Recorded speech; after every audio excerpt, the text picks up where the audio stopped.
Hello, fellow night owl. Before we begin our journey back in time, I want to take a moment to greet you wherever and whenever you may be. Whether it's morning, afternoon, or evening where you are, I'm glad you've chosen to join us here for tonight's gentle travel through the eras of our ancestors. If you don't mind, I'd love to know where in the world you're tuning in from and what time it is for you right now. Feel free to leave a comment and let me know. It's always fascinating to see the diverse range of places and time zones represented by this wonderful community of history enthusiasts and curious minds.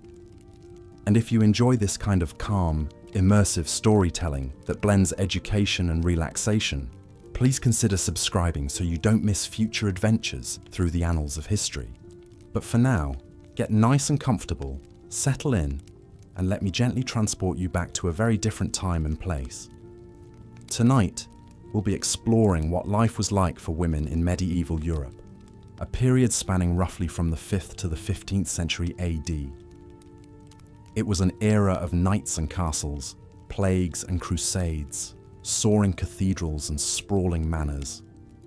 A time of great change and upheaval, but also of entrenched traditions and social hierarchies.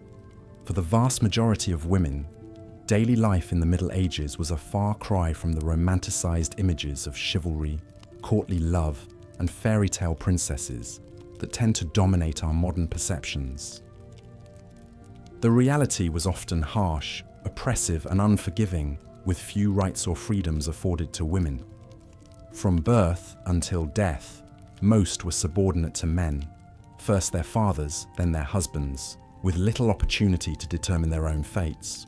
Of course, experiences varied somewhat depending on social class and circumstances. A wealthy noblewoman and a poor peasant girl undoubtedly led very different lives. But across the spectrum, women faced many of the same fundamental challenges and limitations deeply rooted in the prevailing cultural beliefs and practices of the time. In the hours ahead, we'll do a deep dive into many facets of medieval womanhood, tracing the typical trajectory from childhood through adolescence, marriage, and motherhood into old age. We'll explore their daily routines and responsibilities, their role within the family and society at large, the health issues and hardships they faced, and the strict moral codes that governed their behavior. Along the way, I'll share the intimate stories of several real medieval women whose lives left a mark on the historical record, for better or worse.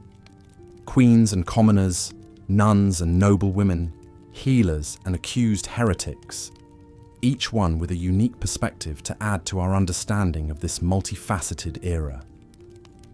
But before we fully immerse ourselves in the distant past, let's start by setting the scene. Imagine, if you will, a world lit only by fire. A world where the rhythm of life revolved around the rising and setting of the sun. A world of extremes, of opulent grandeur for a privileged few, and grinding poverty for the downtrodden masses. Picture a landscape dotted with imposing stone castles, their towers and battlements looming over the countryside. Nearby, thatched roof cottages clustered around the manor house, smoke curling from their chimneys. In the distance, the spires of a grand cathedral pierced the sky, bells tolling to mark the canonical hours. The air would have been filled with the earthy scents of wood smoke, baking bread, and farm animals. The soundtrack a cacophony of barking dogs, braying livestock, ringing hammers and axes from the blacksmith and woodcutter. People toiled ceaselessly from sunup to sundown, with little respite from the daily struggle for survival. Into this world, a medieval girl was born. From her first breath, the odds were stacked against her in a way that's difficult for us to fully wrap our minds around today. In our modern world of advanced healthcare, technology, human rights and equality, it's sobering to confront just how brutally different life was for our foremothers. So as we step back in time tonight to walk a mile in their shoes, it's important to acknowledge our own 21st century perspective and prejudices. We cannot view the medieval world through a purely modern lens, nor judge its inhabitants by our own standards and values. Our aim is simply to better understand the context and conditions these women inhabited, to listen to their stories with an open mind, and in doing so, heighten our awareness of both how far we've come and how far we still have to go in terms of gender equality. So, without further ado, let us begin at the beginning, with a glimpse into the tenuous early years of a medieval woman's life. In the Middle Ages, childhood was a precarious and fleeting stage of life, perhaps even more so for girls than for boys. Infant mortality rates were heartbreakingly high by modern standards, with many estimates suggesting that 30 to 50% of children did not live to see their 5th birthday. Accidents, malnutrition and disease claimed countless young lives, and the spectre of an early grave hovered over every cradle. Even for those fortunate enough to survive infancy, the concept of childhood as we know it today, a carefree time of play, learning and discovery, scarcely existed for the vast majority. Children were viewed as miniature adults, with little special regard for their developmental needs and vulnerabilities. As soon as they were old enough to walk and talk, kids were expected to contribute to the family economy in whatever way they could manage, often assisting their parents with daily chores and labour. Childhood was essentially an apprenticeship for adulthood, a time to learn critical skills and prepare to take on mature roles and responsibilities. For girls, this meant focusing almost exclusively on domestic matters, with little opportunity for formal education. Unlike some of their male peers who might attend a parish school or receive tutoring from a learned cleric, most girls' schooling took place strictly within the home. From a very young age, girls were indoctrinated into their prescribed place in society. Modesty, obedience, and submission were the chief virtues instilled in them, along with practical homemaking abilities like cooking, sewing, spinning wool, and tending to children and the sick. Under the tutelage of their mothers, grandmothers, and older sisters, girls learned by observation and imitation, absorbing the habits and mores that would shape the rest of their lives. Biblical stories and religious instruction also played a key role in a young girl's moral upbringing, cementing her subservient position in the God-ordained hierarchy of the sexes.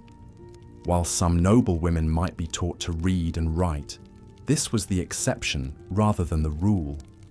For the average peasant girl, formal learning was vanishingly rare, and female literacy rates were extremely low, hovering around 5% even among the upper classes. The education of girls was simply not seen as a priority compared to ensuring they were prepared for their ultimate destiny, becoming wives and mothers.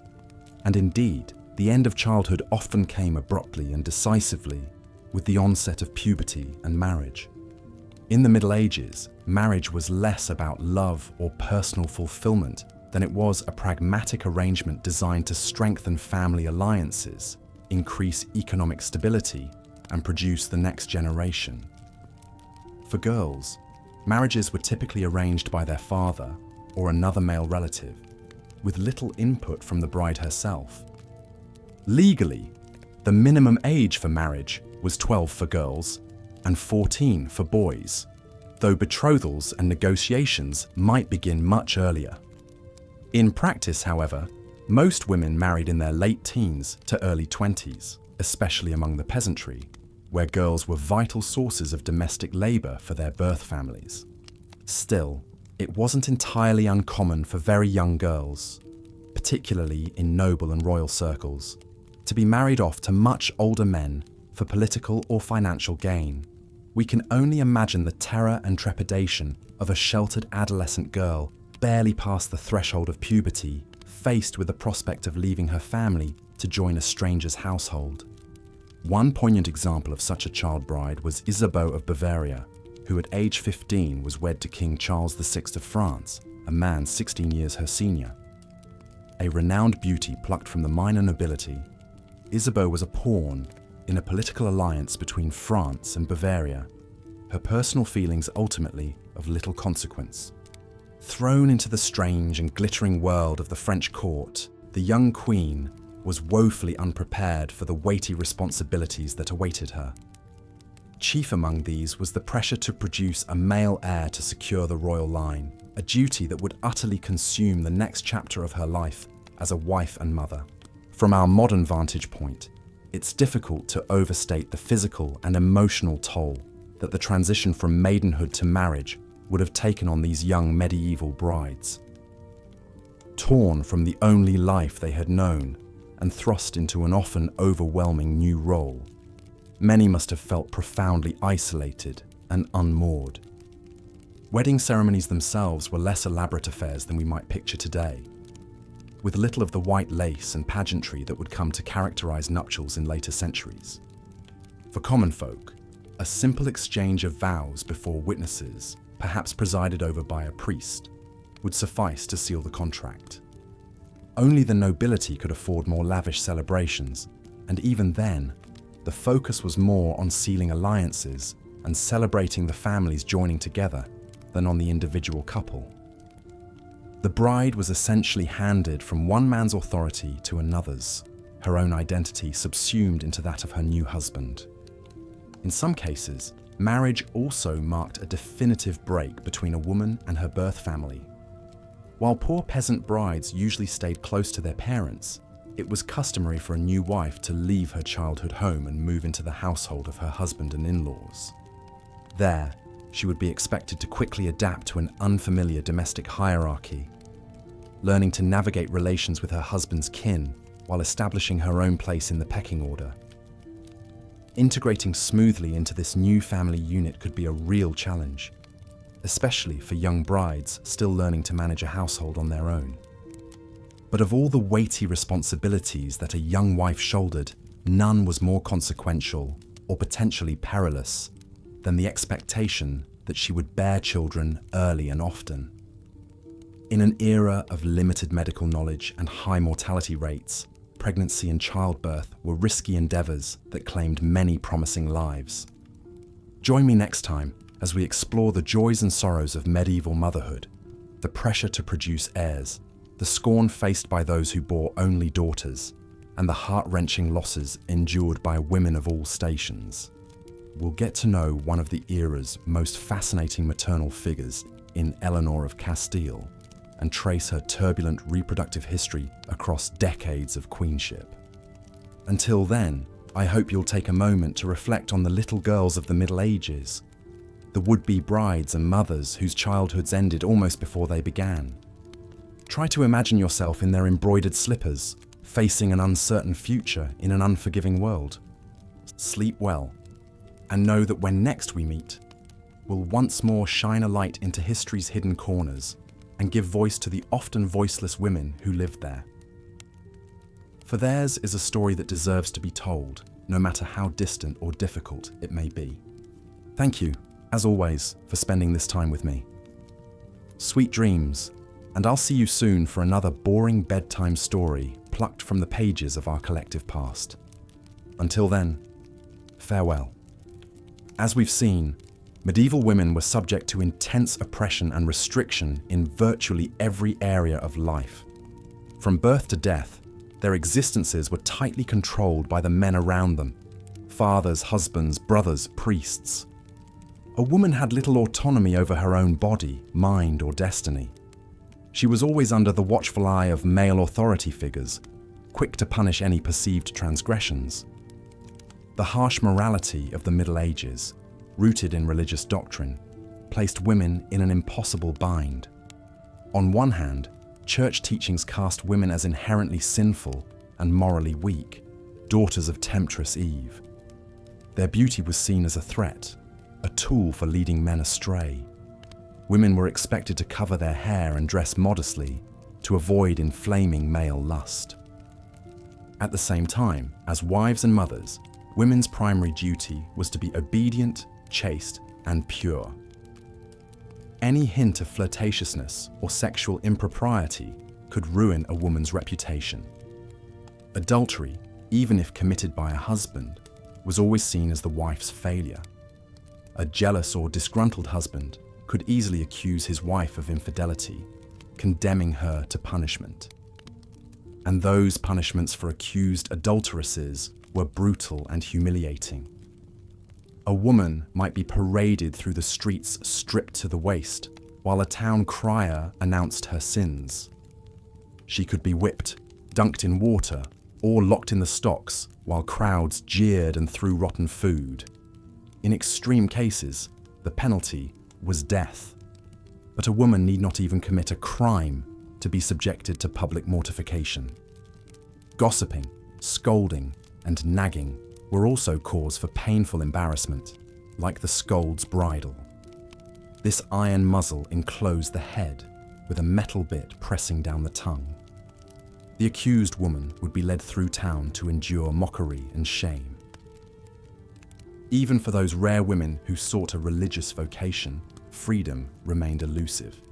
Nuns lived ascetic lives, with their days dictated by rigid prayer schedules and their bodies concealed under shapeless habits. Silence was golden. A nun was to be seen and not heard. A few women went to even further extremes, voluntarily imprisoning themselves for life as anchoresses. These religious women were quite literally walled into small cells attached to churches, with only a small window to pass food and receive the sacrament. Most would never emerge again, having freely chosen this grim fate. One of the most famous anchoresses was the English mystic Julian of Norwich. As a young woman, Julian became gravely ill and experienced a series of divine visions. After recovering, she decided to withdraw from the world and live in permanent seclusion. For decades, Julian lived in her cramped anchor hold, spending her days in prayer and meditation. She wrote about her mystical experiences in her book, Revelations of Divine Love, believed to be the first English language book written by a woman. Julian found spiritual freedom in her confinement, but for most, it was a grim sentence. As Julian scribbled away in her cell, most medieval women toiled in backbreaking drudgery. Their daily reality was nothing short of a waking nightmare by modern standards. Domestic violence were facts of life, seen as a husband's prerogative to correct an erring wife.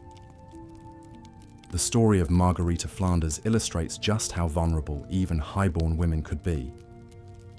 Marguerite was the daughter of King Louis II, an heiress expected to make a glittering dynastic marriage.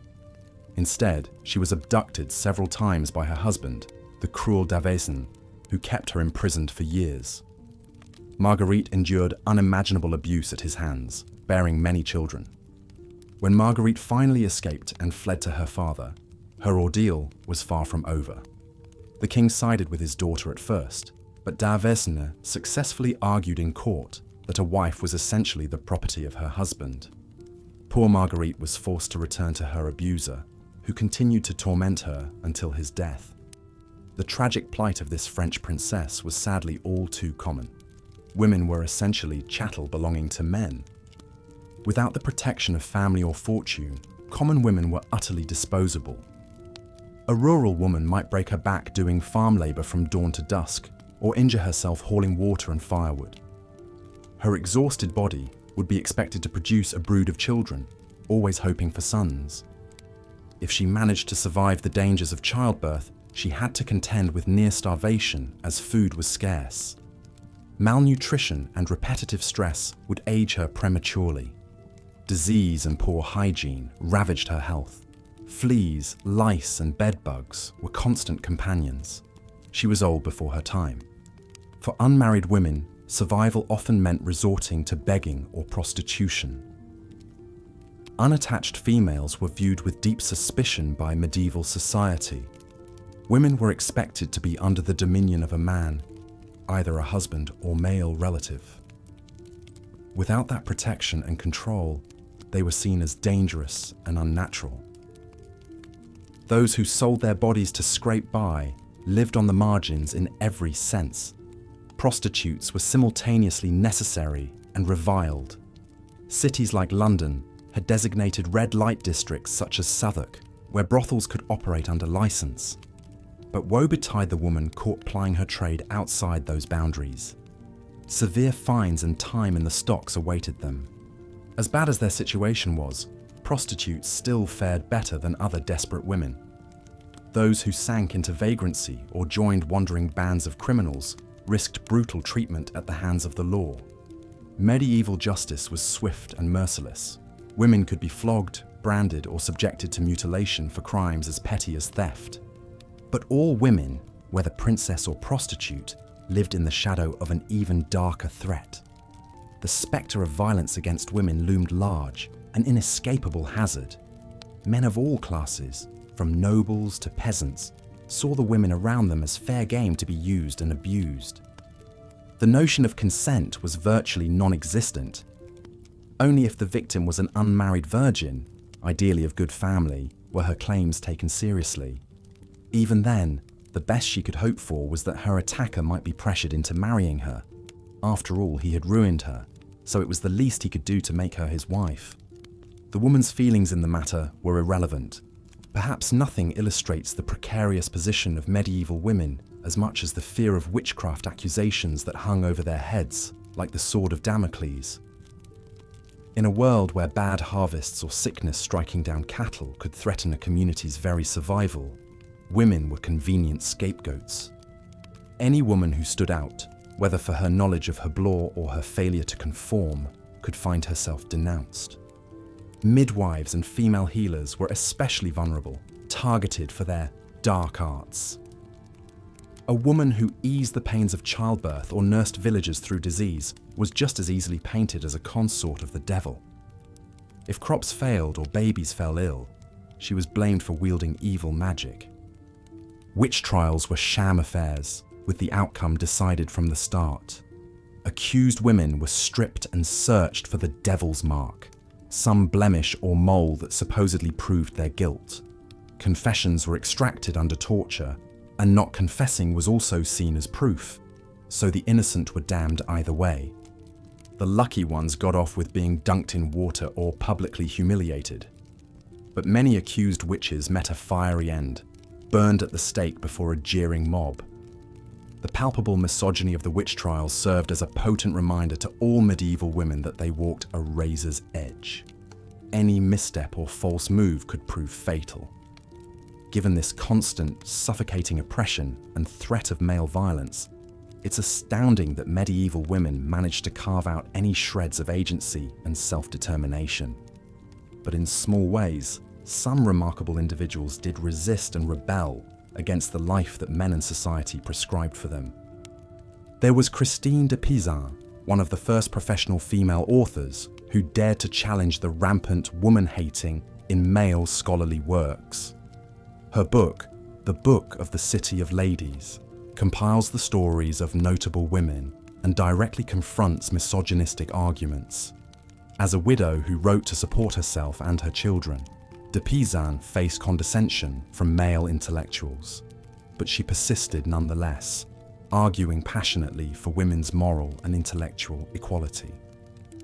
Centuries ahead of her time, de Peasant planted the early seeds of what would eventually blossom into feminism.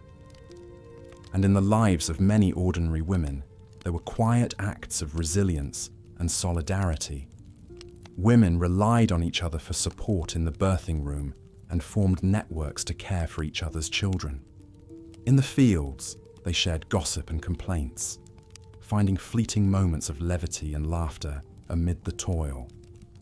Mothers carefully taught their daughters the skills they would need to survive their lot in life, from managing a household to navigating the treacherous waters of marriage. They armed the next generation with the tools to endure, if not overcome, the hardships that awaited them. Yes, the overall picture of life for medieval women is grim. Their world was one of relentless drudgery, suffering, and submission. And yet, it's crucial to recognize that women were never merely passive victims. They found ways to claim power and agency where they could, in ways big and small. Through it all, they displayed remarkable grit, grace, and resilience. As we close out our journey through the harrowing realities of medieval womanhood, it's worth reflecting on just how far we've come. Today, the notion that women are the property of men, to be disposed of as they see fit, is abhorrent. And while accusations of witchcraft may still fly in some cultures, we no longer burn women at the stake for crimes they did not commit. But even as we acknowledge this progress, we must remain clear-eyed about the very real injustices and oppressions women continue to face worldwide. The forms may have changed, but the fight for true equity and freedom is far from over. Medieval misogyny may seem like a distant relic, but its echoes still reverberate today. So as you drift off to sleep, take a moment to appreciate the profound strength and courage of the women who came before us. They bore the unbearable and, in so doing, paved the way for future generations to forge a better path. We stand on the shoulders of the medieval women who endured, and we owe it to their memory to keep striving for a world where every woman can live with dignity, safety, and liberty. The road ahead may be long, but as Christine de Peasant so eloquently wrote, the female sex has been left defenseless for so long that some men think it is the way it has to be. Brick by brick, we are proving those men wrong and building a new reality.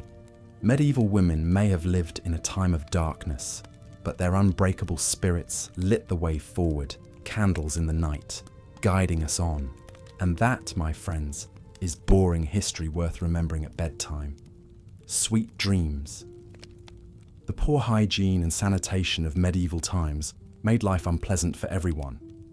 But women faced extra challenges in managing their monthly cycles. Without the convenience of modern menstrual products, most women relied on homemade cloth pads or rags that were washed and reused.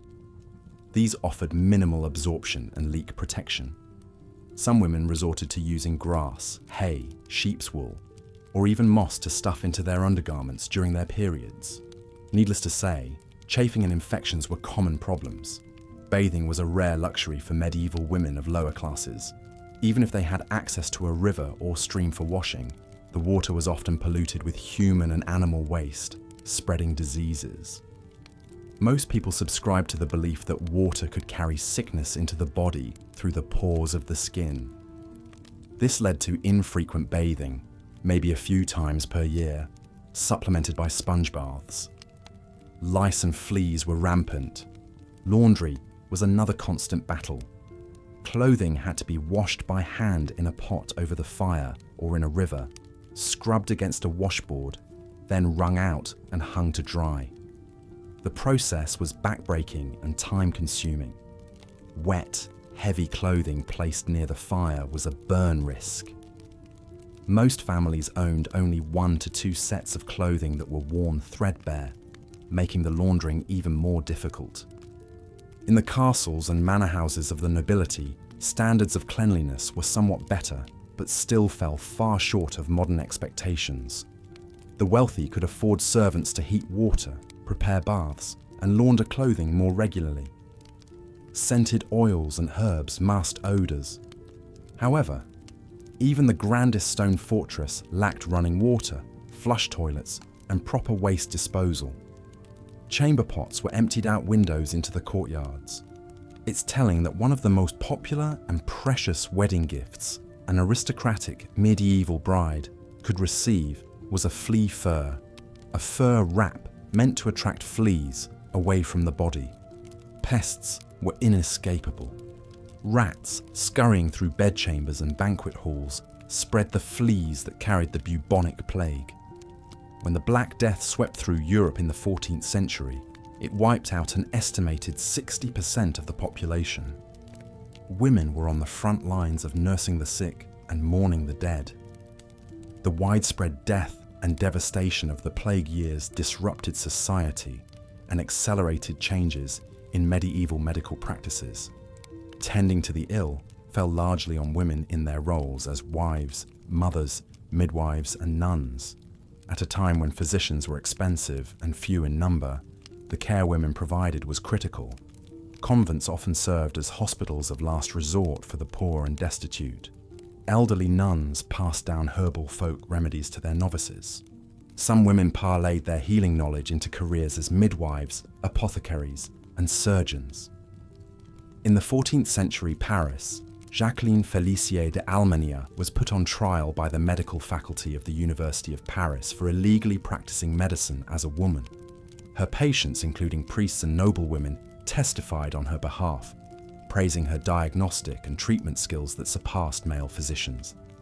Nevertheless, she was excommunicated and barred from practicing further. It was a rare woman who managed to succeed in the male-dominated medical field. More often, a woman's home remedies were labelled as witchcraft and superstition. Anyone deviating from approved church doctrine ran the risk of being branded a heretic or witch. Midwives were especially vulnerable to accusations of sorcery if a baby or mother died in childbirth. If a woman was knowledgeable about plants and herbs for easing pain or ending pregnancy, she could be condemned for consorting with the devil. The wise woman of a village might be respected as a healer in her youth, but reviled as a witch in her old age. Inquisitors interrogated and tortured suspects, coercing confessions. Once a woman was accused, it was near impossible to prove her innocence, especially if she was unmarried or elderly with no male relatives to defend her. Women comprised over 80% of the estimated 50,000 to 100,000 unfortunate souls executed for witchcraft between 1500 and 1660. Witch hunts and burnings were the ultimate manifestation of the medieval patriarchy's need to control and punish women who dared defy cultural norms. Even a woman who strove to be a perfect wife, mother, and Christian was still tainted by Eve's original sin, viewed as weak-willed and prone to temptation. To safeguard her virtue, a woman's role was submission and service, hidden away in the domestic realm of motherhood. Venturing out invited male attention and the ruin of her reputation. An unmarried woman was a liability, unable to fulfill her sole purpose of producing children. A married woman was her husband's property, to be protected or punished as he saw fit, regardless of her feelings on the matter. With so much of a woman's worth bound to her fertility, the pressure to bear children was immense. Pregnancy was a state of hope and fear as the spectre of death in childbirth loomed. Noble women were considered successful if they produced at least one male heir who survived infancy. Queens who failed to deliver a prince might be cast aside in favour of a more fertile consort. The chilling fates of Henry VIII's wives come to mind. Peasant women had more reason to dread pregnancy and childbirth without access to the best food, living conditions, and attendance. Malnourishment left many women with rickets, a vitamin D deficiency that deformed their pelvises, making labour even more difficult and dangerous. Birthing a baby often took days, even a week, of sweat, blood, and pain. If labour seemed unending, a midwife might recommend opening the official birthing girdle of the Virgin Mary, kept in the local parish treasury, and placing it on the mother's stomach to speed delivery. This relic was of little practical use. Midwives did their best to ease suffering with herbal tinctures and salves, but could only hope to catch the baby and save the mother from farta. Isabeau's plight was not unique. For girls born into noble families, one's wedding day often came well before one's 18th birthday. Political alliances and strengthening family ties took precedence over a young bride's readiness or personal choice in the matter. Though a privileged queen, Isabeau still faced many of the same challenges as women of lesser means when it came to marriage and motherhood in medieval times. The pressure to produce a male heir weighed heavily. A woman's worth was largely measured by her fertility and the number of surviving sons she bore. Failure to deliver a boy brought shame and scorn. Even for queens, childbirth was a harrowing ordeal, fraught with danger in an age of crude medical knowledge. With each pregnancy, a woman quite literally took her life in her hands. Queen Eleanor of Castile, wife of Edward I of England, endured a staggering 16 pregnancies over 28 years in the late 13th century. Remarkably, she survived them all, though many of the children sadly did not. Her trials were a testament to the strength and resilience of medieval women in the face of unimaginable adversity. For the great majority who were commoners, not queens, daily life revolved around a relentless string of household chores and back-breaking labor from sunup to sundown. If a woman wasn't cooking, cleaning, sewing, or looking after children, she was likely toiling alongside her husband in the fields, fetching water or gathering firewood. Privacy was a luxury largely unknown to the average family in the Middle Ages. Most dwellings were small, cramped spaces where everyone ate, slept, and passed their lives in very close quarters. Beds were shared out of necessity, a common enough practice, but one that could certainly breed tension and strife between couples or parents and children. Hygiene and sanitation left much to be desired by modern standards. Fleas, lice, and other pests were facts of life. Chamber pots sat within arm's reach, and waste was often tossed into the streets.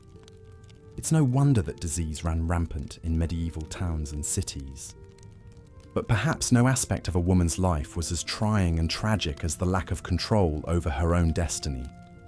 The concept of personal freedom and self-determination as we know it today simply did not exist for the vast majority of women in the Middle Ages.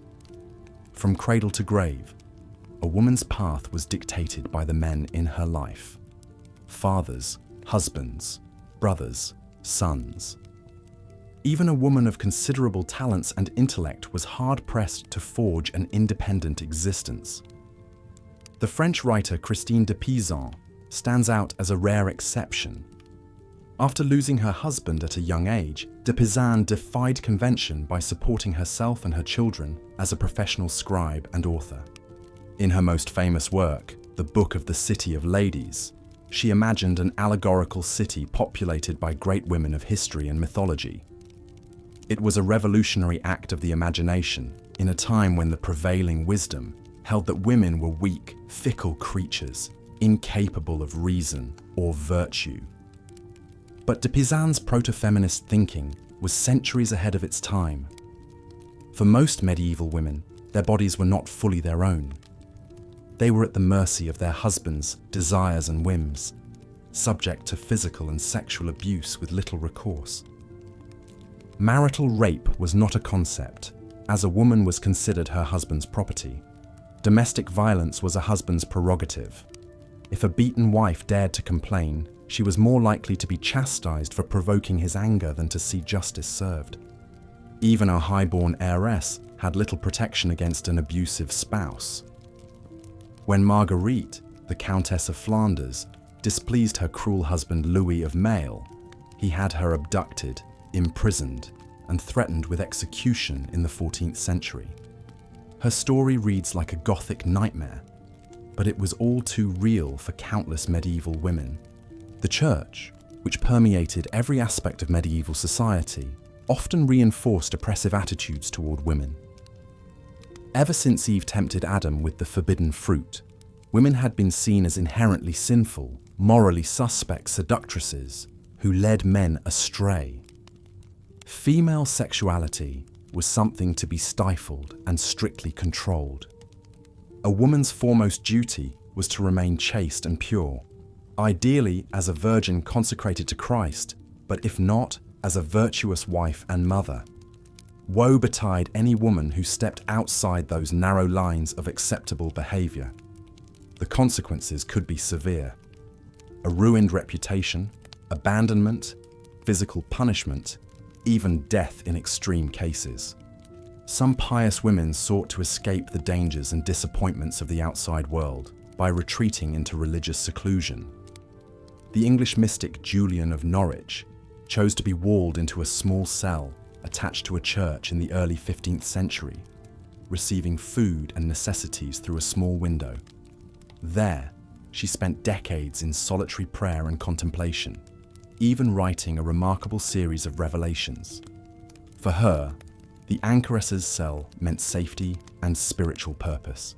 But to modern eyes, it looks a lot like solitary confinement.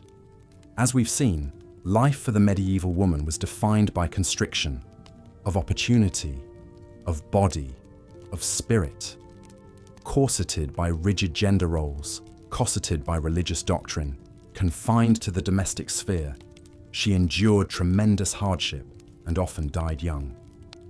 But then, as now, women found ways to make their mark, to assert their agency, to fight back against their oppression in ways big and small. Through grit and grace, fury and faith, tears and toil, they persevered. Though the centuries have brought hard-won freedoms and progress, the spectre of misogyny that haunted the Middle Ages has not fully released its hold on the present day. In our own time, we are still reckoning with many of the same issues: unequal treatment, the policing of women's bodies, gender-based violence and discrimination. In learning about the trials faced by our foremothers, we come to appreciate their strength all the more, and to see how far we have yet to go. As we remember the women of the distant past, we honor their sacrifices, their indomitable spirit in the face of adversity. We owe it to them to keep striving for a world in which a woman's worth is measured not by the sons she bears or the home she keeps, but by the force of her intellect, the depth of her compassion, the fire of her conviction, the greatness of her soul. The gloom and chill of a typical medieval peasant dwelling is difficult for us to fathom today, accustomed as we are to modern comforts and conveniences. Imagine, if you will, a 1 or 2 room hovel, walls erected from wooden stakes interwoven with sticks and packed with a crude mixture of mud, straw, and manure. The floor was simply hard-packed dirt, trodden by the feet of generations. If the family was slightly better off, they might enjoy the relative luxury of a few rough-hewn wooden planks laid across the earthen floor. But there would be little respite from the damp and the cold seeping up from the ground, chilling one to the bone. The thatched roof overhead might keep out the worst of the rain, but it was a constant battle to patch the leaks and keep the vermin at bay. In one corner of this dismal abode, a medieval woman crouched over the hearth, stoking the smoky fire. Soot stained her face and homespun woolen dress. Her reddened, chapped hands expertly wielded a cast-iron pot, stirring a watery pottage, the mainstay of a peasant family's diet. Into the bubbling liquid went whatever meagre vegetables could be spared from the harvest, along with a precious scrap or two of salted pork on a feast day if they were lucky. This was the domain of the medieval housewife, a dim, suffocating world bounded by the bare earthen walls of the cottage and the muddy trackways of the village beyond. From dawn to dusk, her life revolved around an unceasing round of toil, feeding the fire, hauling water, cooking, spinning, sewing, washing, scrubbing, and tending to the needs of her husband and children. A woman's work was never done, as the old saying goes, and nowhere was this truer than in the Middle Ages. While her husband laboured in the fields, or perhaps plied a trade as a blacksmith or carpenter in the village, a woman's place was firmly in the home. Her role was to be the subservient caretaker, with little thought given to her own needs, desires, or ambitions. The tools of her trade were simple and few: a couple of cast-iron pots, some wooden bowls and utensils, a stone quern for grinding grain into flour, a spindle and distaff for spinning wool into thread. With these meagre implements, she was expected to work domestic miracles, stretching scant resources to feed and clothe her family. But even as she stirred the pottage and kneaded the dense black bread that was the staple of the medieval peasant diet, a woman's mind might drift to higher things. The village priest's Sunday sermon had spoken of the Virgin Mary, that paragon of feminine virtue who had birthed the Saviour himself. Surely there must be some greater purpose to a woman's life than this endless drudgery. Such dangerous thoughts were quickly quashed, however. For a medieval woman, the path to salvation lay not in grandiose dreams, but in humble submission to her husband and to God. To strive for anything more was to risk accusations of pride, willfulness, or worst of all, witchcraft. No, far better to keep one's head down, one's virtue intact, and pray for the best in the life to come. For in the mortal realm, a woman's lot was one of unrelenting hardship and servitude, and woe betide any woman who dared to step out of line or question her station, as we shall see in the stories to come. One such woman who dared to dream of a different kind of life was Christine de Peasant, born in Venice in 1364. Christine's father was a renowned physician and astrologer who secured a position at the court of King Charles V of France when Christine was just a small child. Growing up in the rarefied intellectual atmosphere of the royal court, Christine enjoyed the very best education available to a medieval girl. She learned to read and write in Latin and French, studied classic works of literature and philosophy, and even had access to the king's magnificent library, a repository of knowledge unimaginable to most of her contemporaries. Her father, progressive for his time, believed in cultivating his daughter's mind and encouraged her scholarly pursuits. At the age of 15, Christine was married off to a nobleman named Etienne de Castel. It was an arranged match, as was typical for the time, but by all accounts, the couple grew to love and respect one another deeply. Christine bore 3 children and settled into the expected role of a dutiful wife and mother. But Christine's domestic tranquility was not to last. In the space of a few short years, she lost her beloved husband to an outbreak of plague, followed by her father's death soon after. At the age of 25, Christine found herself a widow and an orphan, left alone to fend for herself and her young children in a world that had a little use for an educated woman without a man's protection. Facing financial ruin and the loss of her cherished library, Christine made a courageous and virtually unprecedented decision. She would support her family through her writing, becoming one of Europe's first professional female authors. With quill and ink, Christine carved out a place for herself in the almost exclusively male domain of medieval literature. She began by writing love ballads and devotional poetry, genres deemed suitably feminine and unthreatening. But as her confidence and reputation grew, Christine turned her mind to weightier matters. In her most famous work, The Book of the City of Ladies, she crafted an impassioned defense of women against the misogynistic attitudes of her time.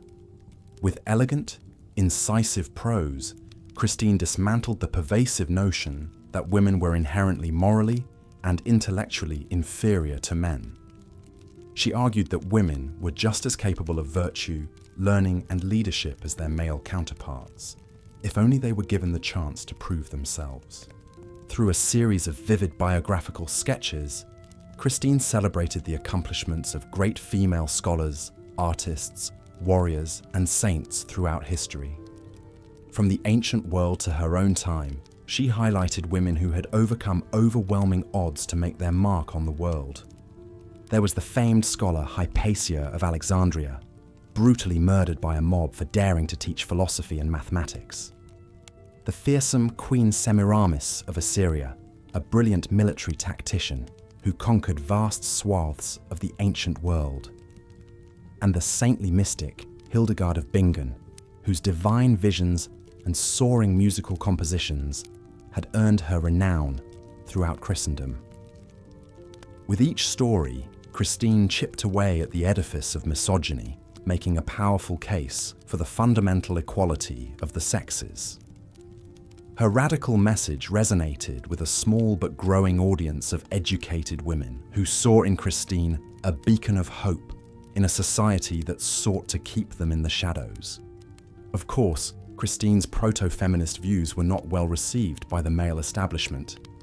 She endured harsh criticism and mockery from some quarters, dismissed as a shrill harpy or a delusional madwoman.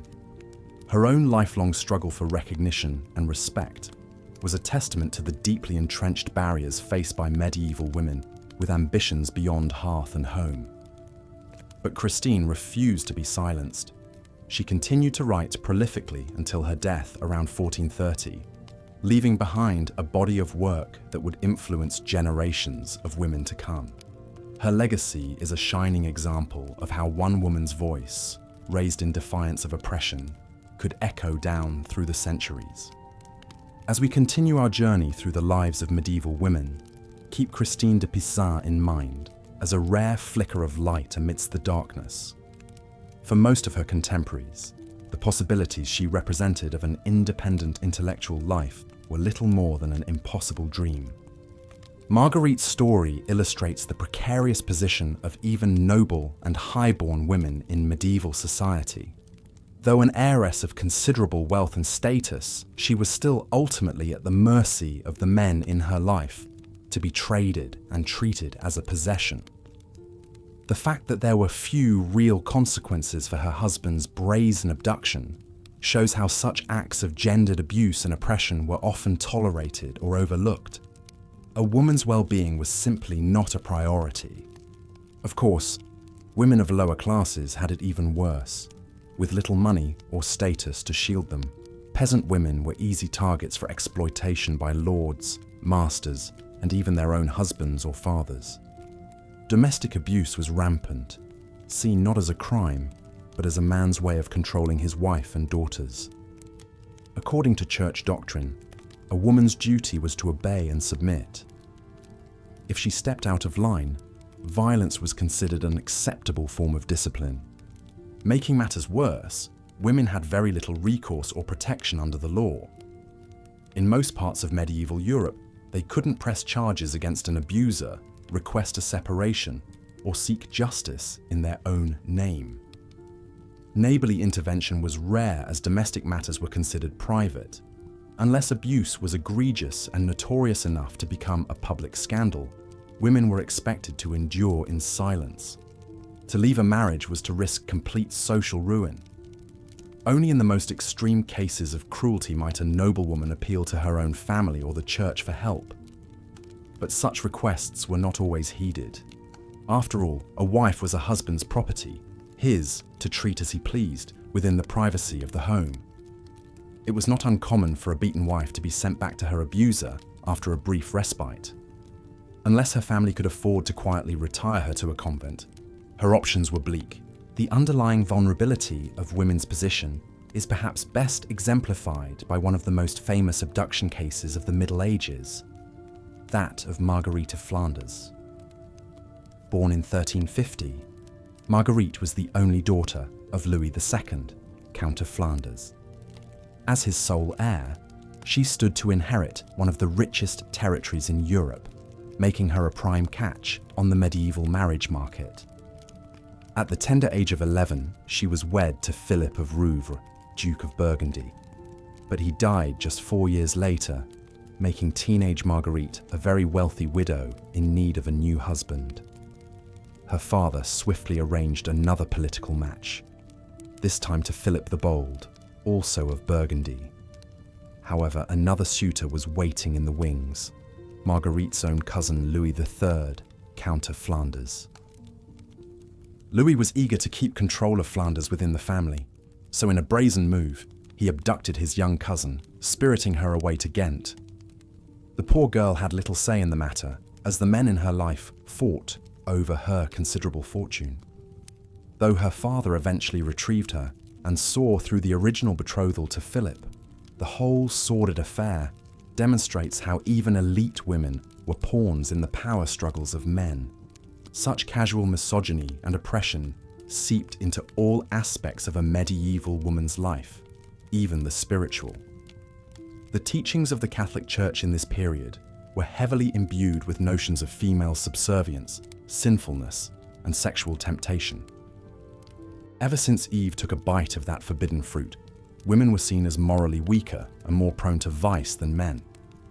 As descendants of Eve, women were considered inherently more lustful, vain, emotionally unsteady, and intellectually deficient. These supposed flaws justified their subordination to cool, rational men who were tasked with controlling women's behavior for their own good and that of society. The Church taught that virtuous women were obedient, chaste, modest, quiet, and diligently domestic, always working in service of their fathers, brothers, and husbands. Any deviation from this pious feminine ideal was swiftly condemned. Outspoken, defiant, ambitious, or opinionated women were seen as unnatural and dangerous threats to the social order. And of course, those who engaged in unsanctioned sexual behavior, sex outside of marriage, adultery, or prostitution, were painted as wicked temptresses leading men into sin. Never mind that it was usually men coercing and exploiting women into such compromising situations in the first place. So it's no surprise that one of the worst labels a woman could attract was that of a witch. The medieval church saw witchcraft as the ultimate expression of feminine evil, a woman enthralled to the devil, using supernatural powers to subvert male authority and corrupt the innocent. What sort of woman would draw such dire accusations? Often she was a social outcast of some kind, a widow living alone, an unmarried older woman, a midwife or herbalist, a beggar, or someone who didn't quite fit into the prescribed role of demure wife and mother. Such vulnerable women made the perfect scapegoats for any kind of misfortune that might befall a community, from failed crops to sickness to impotence. And the flimsiest of evidence could justify horrific torture and execution methods, from burning at the stake to hanging to drowning. The much-feared witch hunts of the early modern period had their roots in the medieval church's deep distrust and demonization of uncontrolled female power. Of course, the vast majority of women were far from powerful, quite the opposite. Whether highborn lady or lowly peasant, women led extremely circumscribed lives, their agency limited at every turn by the men who dominated them. And so they turned to prayer. Religion was one of the few spheres that offered women some measure of autonomy and self-expression, albeit in highly controlled forms. Becoming a nun was a rare alternative to marriage, allowing some women to pursue a life of the mind insulated from male demands. Female mystics were also grudgingly tolerated, even revered, so long as they confined their spiritual visions to properly doctrinal subjects. One such mystic was Julian of Norwich, an English anchoress who lived a radical form of the monastic life. In her 30s, she requested to be permanently enclosed or anchored in a small cell attached to a church, where she would spend the rest of her days in solitary prayer and contemplation. The door to her cell was sealed shut in a solemn ceremony, with the expectation that she would never pass through it again, even in death. Her body would later be removed through the high window facing the church interior. For decades, Julian lived in this stone room, no more than 15 paces long, receiving food and necessities through a small opening. And yet, this life of unimaginable isolation and deprivation was still preferable to marriage for some women. At least as an anchoress, Julian was beholden to no man save Christ. She could devote herself fully to her spiritual practice, without the burdens of domestic duties or childbearing. Through her high window, she also served as a kind of counselor to parishioners, offering prayers and advice. In this role, she gained a measure of influence and authority rarely granted to women. Her mystical visions, recorded in her book, Revelations of Divine Love, even dared to describe God in feminine terms as a nurturing mother. For a woman to put forth her own theological interpretations was a bold move, to say the least. That her writings survived at all is a testament to the respect she commanded in her community. But Julian's unconventional life was still ultimately one of deprivation and enclosure. Like all medieval women, she lived at the mercy of a patriarchal church and society that saw the female sex as a threat to be contained. Whether trapped in a loveless marriage, confined to a draughty castle, or bricked into a monastic cell, women had precious little control over their own destinies. Their world was one of forced choices and roads not taken, of talents and dreams denied. Submission, silence, and survival were the orders of the day. Medieval women may not have conceptualized their plight in terms of equality or justice, but they surely felt the constraints on their minds and bodies as a kind of slow suffocation, a narrowing of possibilities. And yet they endured, They found what slivers of light they could in the darkness. They took pride in what they could: their children, their handiwork, their faith. They sustained their communities and their families as best they knew how. And in so doing, medieval women laid the foundation for the advancements of subsequent generations. Their sacrifices, their strength, and their quiet resilience paved the way for greater freedoms to come. So as we drift off to sleep tonight, let us honor these forgotten foremothers. Let us dream of the lives they might have lived in a world that cherished them fully. And let us carry their stories forward, recognizing how far we've come and how far we still have to go. For in the end, women's history is human history. Our liberation is forever bound up with one another. And with that, I bid you good night. Rest well, dear listener, and dream of kinder times. Marguerite's harrowing tale illustrates the precarious position of even noble women in medieval society. At the whims of men, their choices and consent mattered little. A woman, especially a wife, was property to be seized and exploited. Unfortunately, such disregard for women's bodily autonomy pervaded all levels of society. Domestic violence was rampant, with husbands entitled to physically chastise their wives as they saw fit.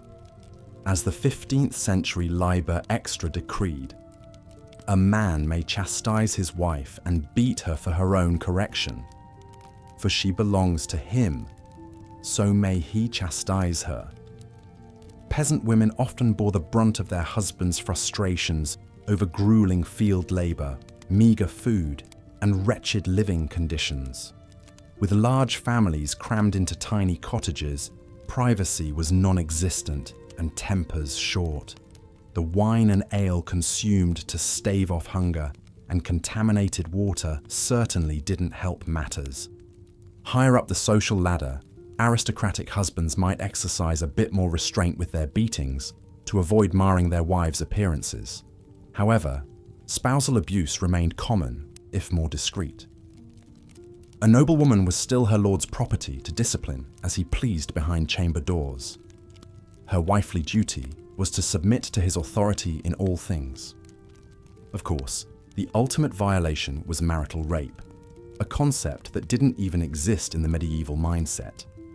As marriage was primarily a vehicle for men to produce legitimate heirs, a husband had an unfettered right to sexual access to his wife's body.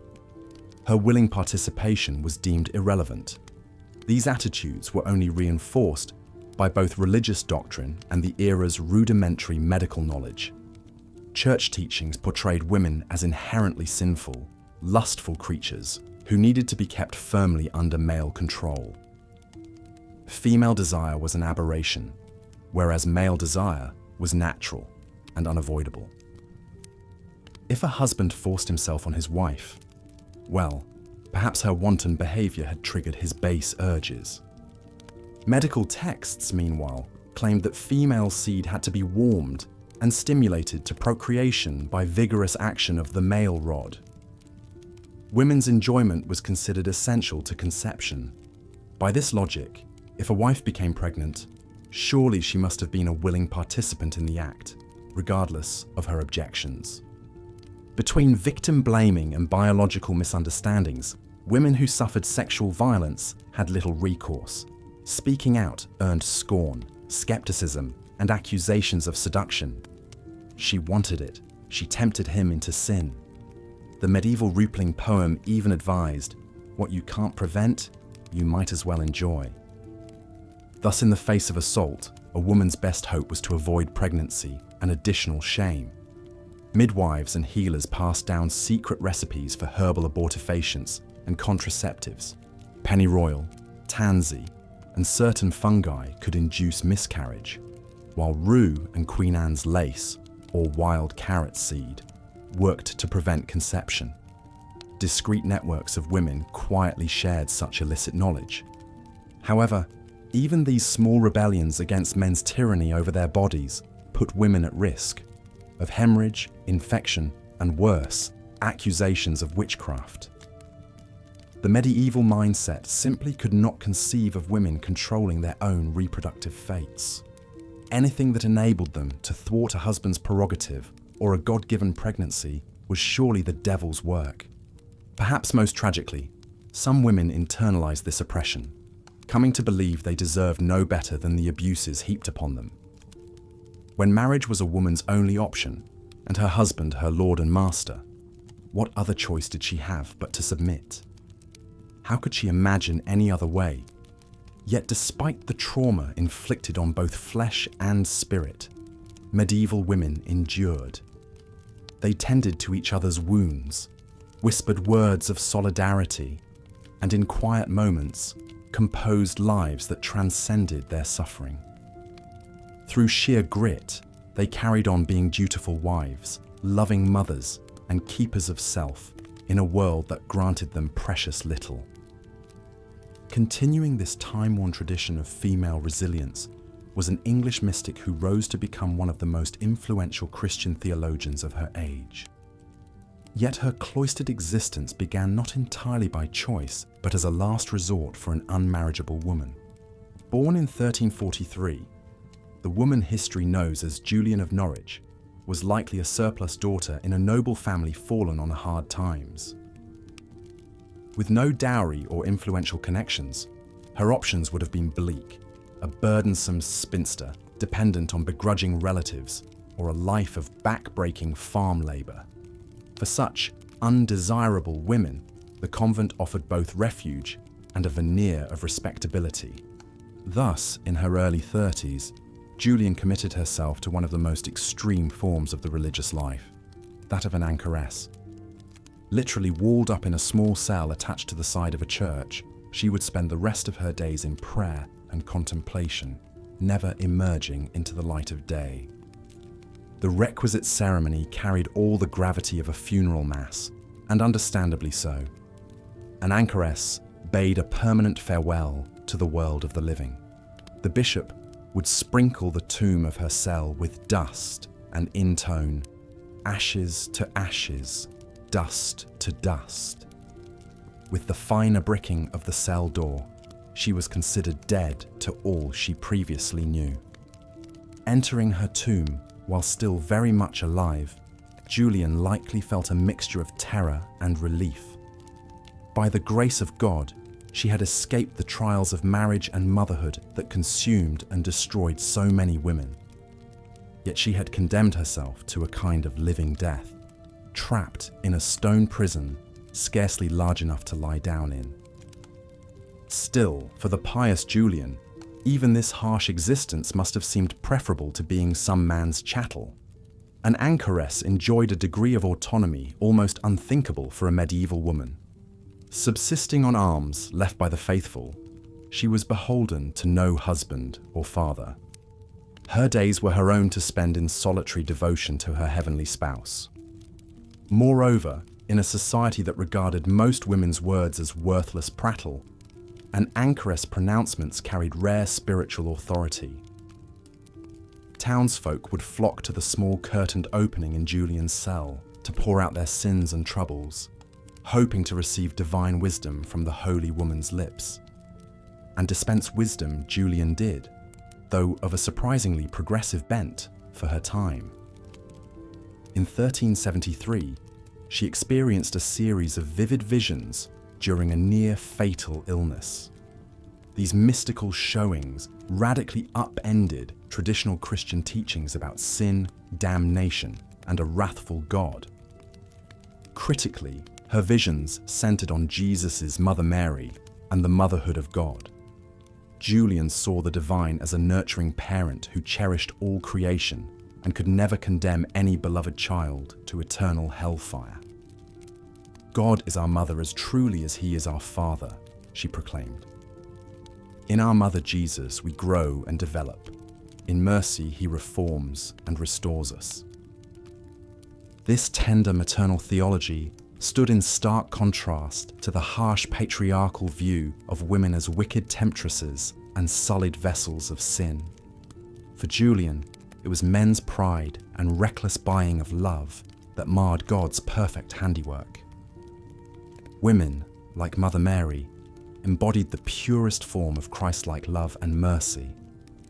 When Julian recorded her subversive insights in revelations of divine love, she became the first woman to write a book in the English language. Despite her physical confines, her radical compassion seeped out to permeate the popular religious imagination.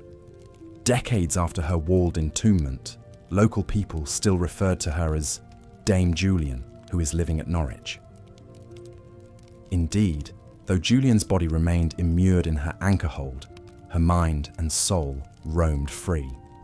Within her cell, she created an interior world of meaning and beauty that defied the brutality without.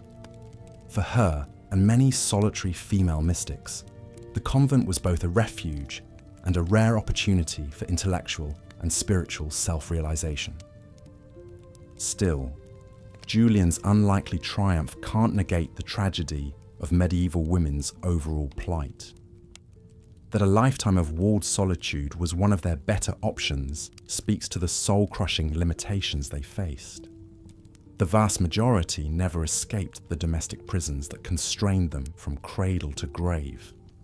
Yet lying here in the dark, listening to their softly unspooling stories, perhaps we can extend them the same mercy Julian saw in the mother heart of God. We can honor their suffering, resilience, and indomitable will to endure and find meaning despite it all. And in so doing, we strive to create a world where no woman need choose between a physical or mental tomb to know her own worth. But again, the Church offered one surprising path forward for some women, pursuing a life devoted to faith. For a select few, joining a convent provided an alternative to marriage and motherhood, a chance to gain influence and exercise their minds. One remarkable woman who took this path was Hildegard of Bingen, born in 1098 to a noble family in the Rhineland. As the 10th child, she was tithed to the church and sent to live in a monastery at the tender age of 8. Rather than being oppressed by this cloistered life, Hildegard flourished. She experienced mystical visions from a young age, which she documented in vivid theological writings. Her musical compositions were groundbreaking, from stirring hymns to the first known morality play set to music. As an adult, Hildegard went on to found her own abbey and gain widespread fame as a prophet and intellectual across Europe. She corresponded with popes, emperors, and kings who sought her spiritual insights and advice. Her expertise spanned religion, science, medicine, and philosophy. She used her knowledge of herbal remedies to treat sick nuns and local villagers. While Hildegard's brilliance was exceptional, her story illustrates how monastic life offered an oasis of learning and culture for women. Behind abbey walls, nuns could devote themselves to scholarly pursuits that were off limits to their married peers. They spent their days in prayer, meditation, tending gardens, and producing incredible works of art and literature. The copying of manuscripts and illumination of sacred texts were common tasks. With this freedom to read, write, and create, their minds could wander and grow. Of course, the monastic path was not without sacrifices. Nuns took vows of poverty, chastity, and obedience, surrendering earthly pleasures and attachments. Their lives were governed by strict routines of prayer and labor, and they were still ultimately under the authority of male religious leaders. But for women with a sincere spiritual calling, the convent was a refuge from the trials of the outside world. Another famous religious woman of the era was Catherine of Siena, born in 1347 to a large working-class family in Italy. From early childhood, Catherine was extremely devout and resisted her parents' attempts to make her an advantageous marriage. She took vows as a Dominican tertiary, or lay member of the order, at age 18, and committed herself to a life of prayer, fasting, and service to the sick and poor. Like Hildegard, Catherine experienced mystical visions of Christ and was regarded as a living saint. She was also unafraid to speak truth to power. Through her passionate letters, she lambasted clergy for corruption and pushed for reform within the church. When the Pope fled Rome for Avignon due to political conflict, Catherine travelled to France and persuaded him to return to the Holy City. As the Great Schism tore Christendom apart with rival papal claimants, Catherine worked tirelessly to restore unity. Her spiritual memoir, The Dialogue, was groundbreaking for its intimate conversations with God at a time when the Church held itself as the necessary intermediary for the divine. Exhausted by her efforts and extreme asceticism, Catherine died at just 33, her body ravaged, but her soul at peace.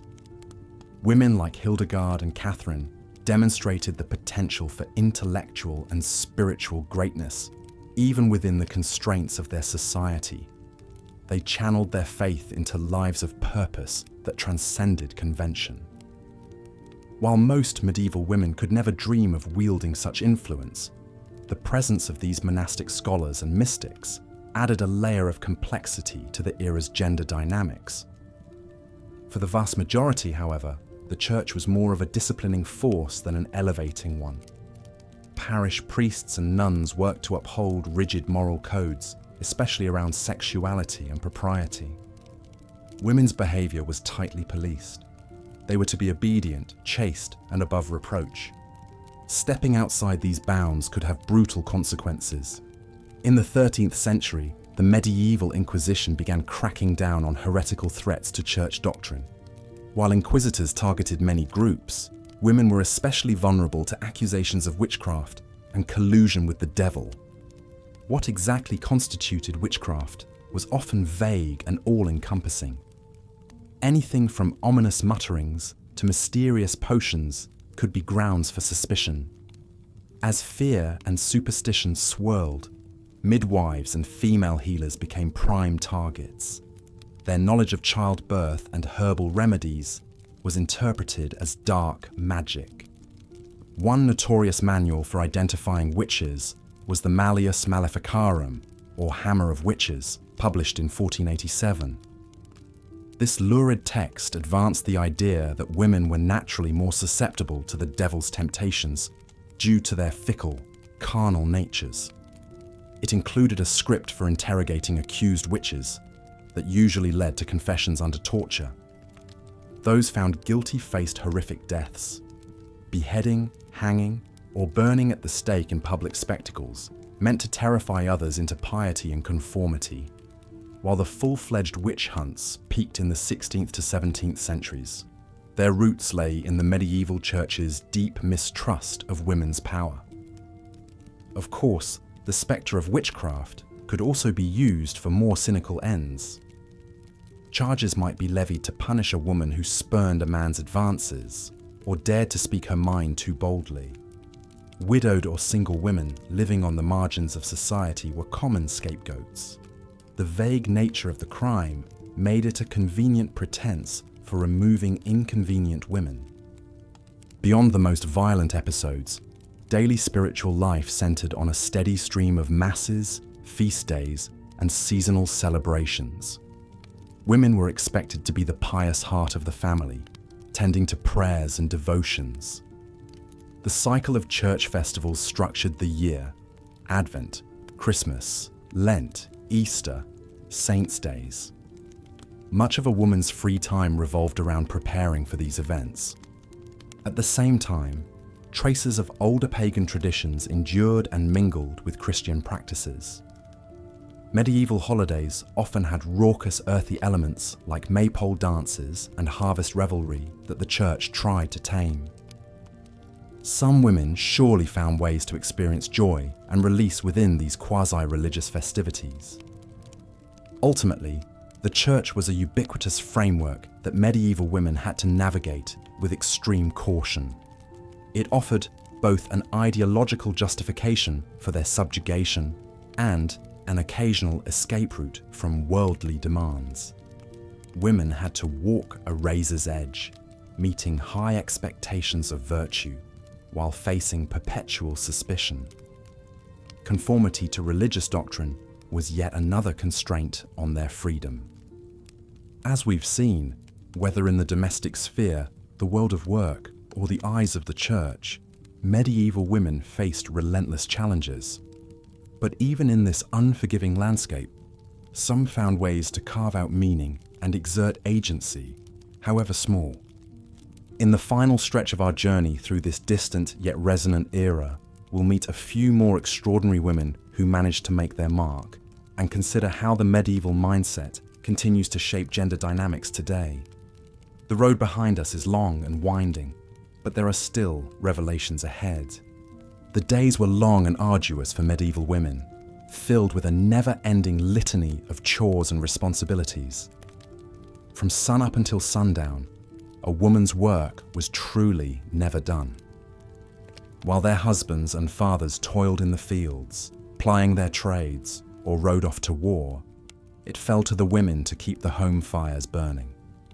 And burning, they kept them, rising before dawn each day to stoke the flames, cook the meals, tend to children, and care for the sick and elderly. There was little rest and even less recognition for the vital role women played in keeping their families and communities functioning. Their daily labours were seen as simply an extension of their womanly duties, as natural and expected as the rising and setting of the sun.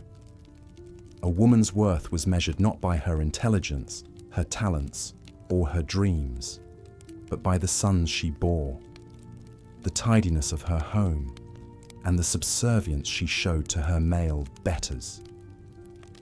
The few women who dared to step outside of these confining roles faced scorn, suspicion, and even outright danger. To be an independent woman, or God forbid an educated one, was to go against the very laws of nature in the eyes of medieval society. The weaker sex had their place, and woe betide any woman who strayed from it. But even within the rigid hierarchy that governed every aspect of a woman's existence, there were those who found ways to carve out a measure of agency and self-determination. Through sheer force of will, they made a way out of no way. They bent the rules that would constrain them, exploited the loopholes in the patriarchy, and when all else failed, they secretly subverted and undermined the system that sought to keep them down. These were the women who became healers and midwives, nuns and anchoresses, artists and writers.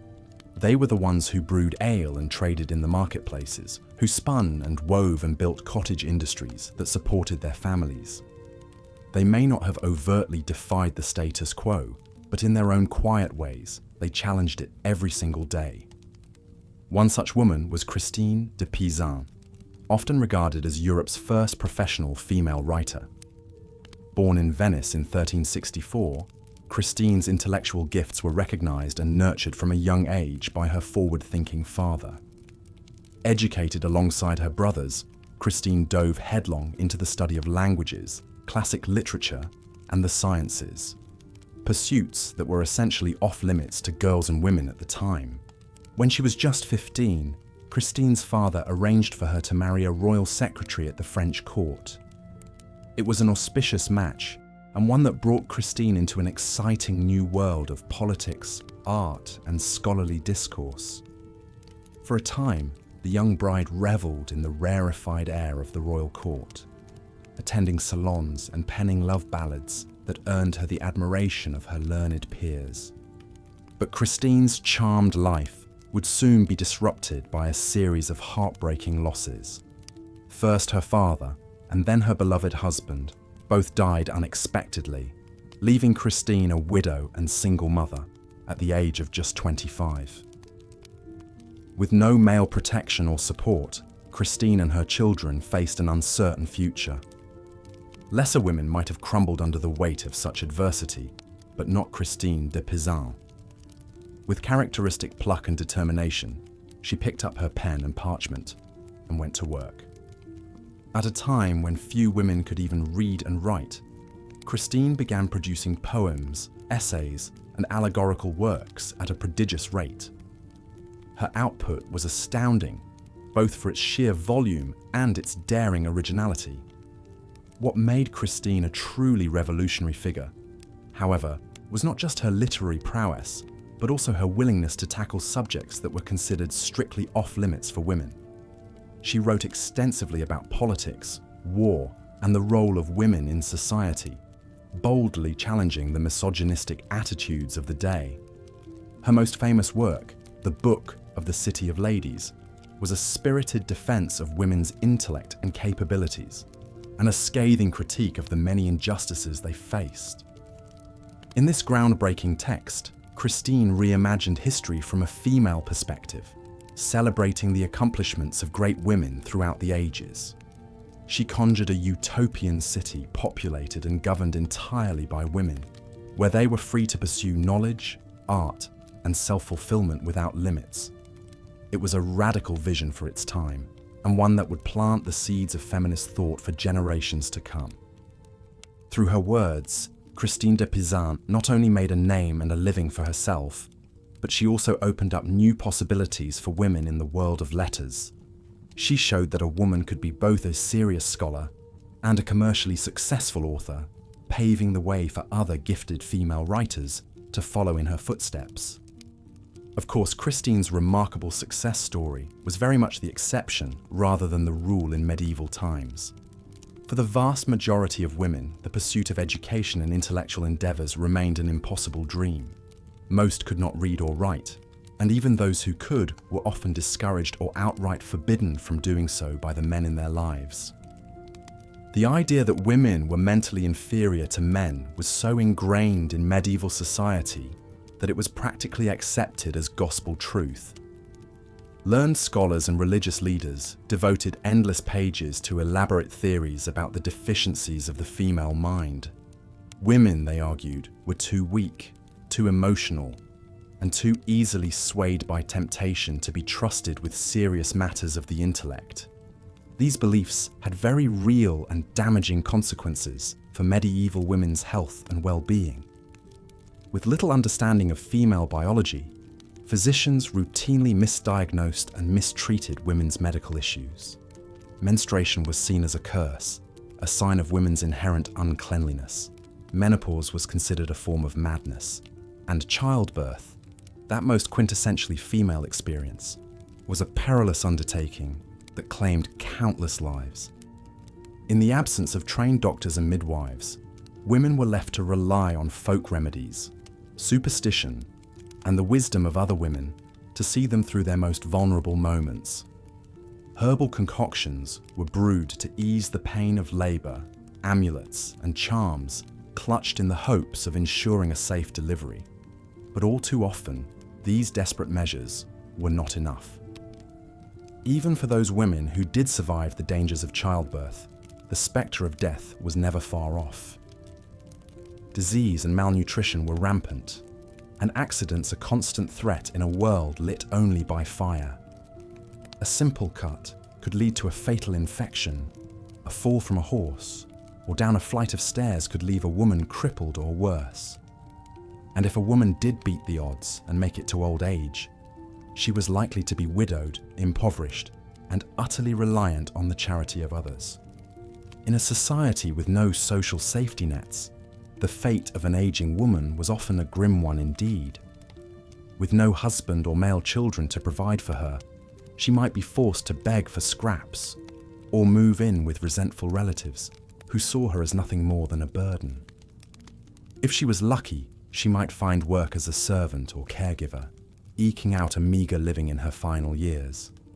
But all too often, she would simply be left to fend for herself, abandoned and forgotten by a world that no longer had any use for her. It's a bleak picture, to be sure, but it's important that we don't forget the harsh realities faced by our foremothers. Their struggles, their sacrifices, and their quiet acts of resilience paved the way for the freedoms and opportunities we enjoy today. We stand on the shoulders of giants, even if their names have been lost to history. But as much as we might like to imagine that we've left the injustices of the past behind us, the truth is that women's rights remain a work in progress. Even now, in the 21st century, women around the world continue to face discrimination, violence, and oppression on a daily basis. The specifics may have changed, But the underlying attitudes and power structures that enable such abuses are not so different from those of medieval times. We've come a long way, but we still have a long way to go. And as we continue the fight for true equality, we would do well to remember the women who came before us, the Christines and the Eleanors, the nameless mothers and daughters who endured unimaginable hardships and yet found ways to persevere. Their strength, their courage, and their indomitable spirit live on in each and every one of us. It falls to us to honor their legacy and to keep pushing forward until the day when every woman, everywhere, can live freely, fully, and without fear. So let us not look back on the lives of medieval women with pity or condescension, but rather with deep respect and admiration. Theirs was a world we can scarcely imagine, a world of unrelenting toil and unimaginable grief. And yet, in the face of it all, they found ways to carve out moments of joy, resilience, and even rebellion. They were the unsung heroes of their age, the ones who held up half the sky, even as the weight of the world pressed down upon their shoulders. We owe them a debt that can never be fully repaid. But we can start by remembering their stories, by speaking their names, and by carrying on their fight. For as long as there is injustice in this world, as long as there are women who are denied their basic rights and dignity, their work will not be done, and neither will ours. So let us draw strength from their example, and let us never forget the sacrifices they made, so that we might one day live in a world where every woman can rise up and claim her place in the sun. It's a dream worth fighting for, and one that we must never stop pursuing, for the sake of our mothers, our sisters, our daughters, and all the generations of women yet to come. As we've seen, life for women in the Middle Ages was full of hardships and challenges that are difficult for us to fully comprehend today. From the moment they were born, girls faced an uphill battle in a world stacked against them. Childhood was a precarious time, with many not surviving past the age of 5 due to disease, malnourishment, and lack of medical knowledge. Those who did make it often had to grow up far too fast. For noble girls like Isabeau of Bavaria, the transition from childhood to adulthood could be especially abrupt. At the tender age of 15, Isabeau was sent from her home in Bavaria to France to wed King Charles VI, a man she had never met who was more than a decade her senior. Imagine the fear and trepidation she must have felt as she left behind everything familiar to embark on a journey to a foreign land and an uncertain future. Isabeau's marriage to Charles was arranged for political reasons, as was typical of the time. Love and personal compatibility were rarely factors in these contracts between powerful families. Instead, a woman's value was tied to her fertility and ability to produce male heirs to carry on the dynastic line. This placed enormous pressure on young brides like Isabeau. Complicating matters further, Isabeau's new husband Charles was not of sound mind. Prone to bouts of madness that could last for months at a time, he was in no state to rule his kingdom, let alone be a supportive partner. As a result, much of the burden fell on Isabeau's shoulders. Still practically a child herself, she was thrust into the demanding role of queen, expected to manage the royal household, host dignitaries, patronize the arts and charities, all while being pregnant or recovering from childbirth virtually every year. Remarkably, despite the instability of her husband and the scheming of power-hungry nobles around her, Isabeau managed to hold the French monarchy together through sheer force of will. She bore Charles several children, including the future Charles VII. When her husband was incapacitated by his fits of madness, she served as regent in his place, wielding authority normally reserved only for men. And as the 100 Years' War raged between England and France, she became an adept diplomat, negotiating treaties and even personally leading armies into battle while heavily pregnant. Isabeau's story is a testament to the resilience and resourcefulness of medieval women in the face of incredible adversity. But it also highlights how even the most privileged and powerful of women were still severely constrained by the patriarchal attitudes and institutions of the time. For the vast majority of women who were not born into nobility, daily life was a constant struggle of backbreaking labor and drudgery. Whereas wealthy women like Isabeau had servants to handle cooking, cleaning, and childcare, peasant women had to shoulder all of the domestic burdens themselves on top of helping their husbands with farming and other laborious tasks. The lives of medieval peasant women revolved around an endless cycle of repetitive, physically demanding chores from sunup to sundown. There was water to be fetched from the well, firewood to be gathered, animals to be fed, bread to be baked, and meals to be cooked in heavy iron pots over hot, smoky fires. Clothes had to be washed by hand in the river or local stream, then hung to dry. Candles and soap had to be made from rendered animal fat. And of course, there was the constant spinning of wool into yarn. So ubiquitous a task for women that spinster became a term for an unmarried woman. With all of these essential duties to perform, peasant women had precious little leisure time. Noble women, by contrast, were freed from most of this menial labor, but they too lacked control over their own time and activities. When not tending to their required religious devotions, noble women were expected to spend their days on respectable feminine pastimes like needlework, music, and overseeing the servants, with little opportunity to pursue their own interests and ambitions outside of the domestic sphere. Regardless of class, the one thing virtually all medieval women had in common was their subservient position to men. Daughters were under the authority of their fathers, wives under that of their husbands. Women had few legal rights and protections of their own. Instead, they were seen as property to be transferred from one man to another, their value tied to their dowry, their chastity, and their ability to bear children. Even within the home, a woman had little autonomy. Husbands had the right to make all decisions for the household and to control their wives' behavior and movements as they saw fit, by force if necessary. Domestic violence was rampant, as men were taught it was their husbandly duty to chastise and discipline their wives, physically or otherwise, if they stepped out of line. Marital rape was not a concept. A woman's body belonged to her husband to use as he pleased. If a woman dared to defy her husband, or was perceived to have damaged his reputation or honor, the consequences could be severe. When Marguerite of Flanders was abducted on her wedding day by her furious husband, Louis of Maille, who accused her of infidelity, she was imprisoned in her own castle for 2 years. Louis eventually released her after the Pope threatened him with excommunication, but the scandal followed Marguerite for the rest of her life. Such was the dilemma of medieval women. Damned if they did, and damned if they didn't. On the one hand, they were expected to be perfect paragons of virtue, chastity, and obedience. Their every move was scrutinized for the slightest hint of impropriety that could tarnish their reputation and that of their family. At the same time, women were seen as inherently sinful and morally weak creatures, forever tainted by the legacy of Eve, the original temptress.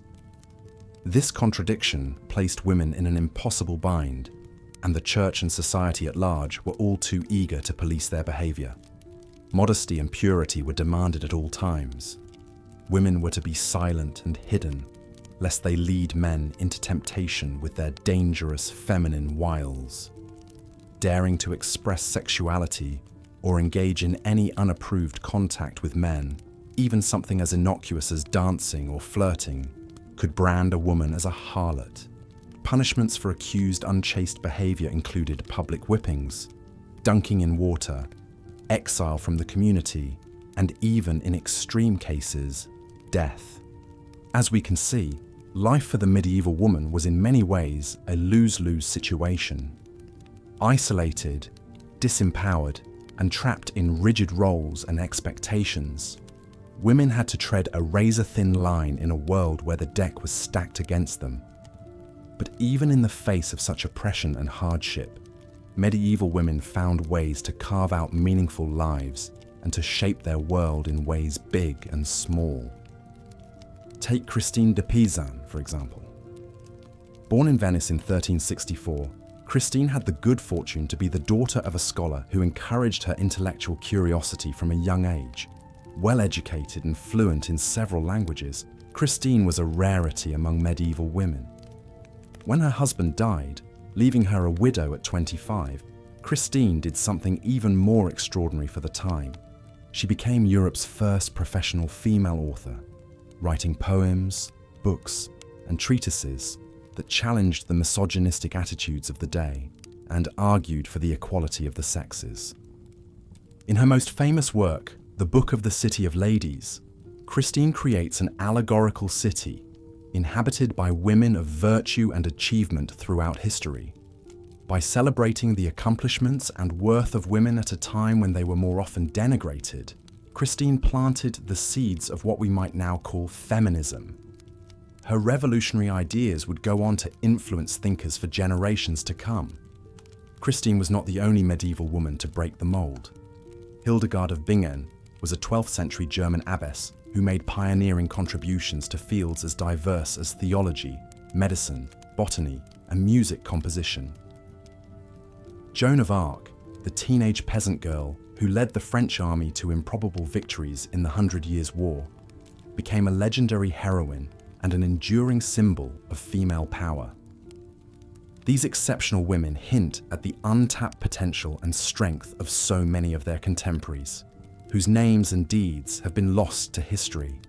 It's easy to get lost in the litany of the obstructions and abuses medieval women faced, and to overlook their indomitable spirit in the face of adversity. Yes, their hardships and circumstances were in many ways appalling from our modern vantage point, but we shouldn't lose sight of their humanity, tenacity, and courage as well.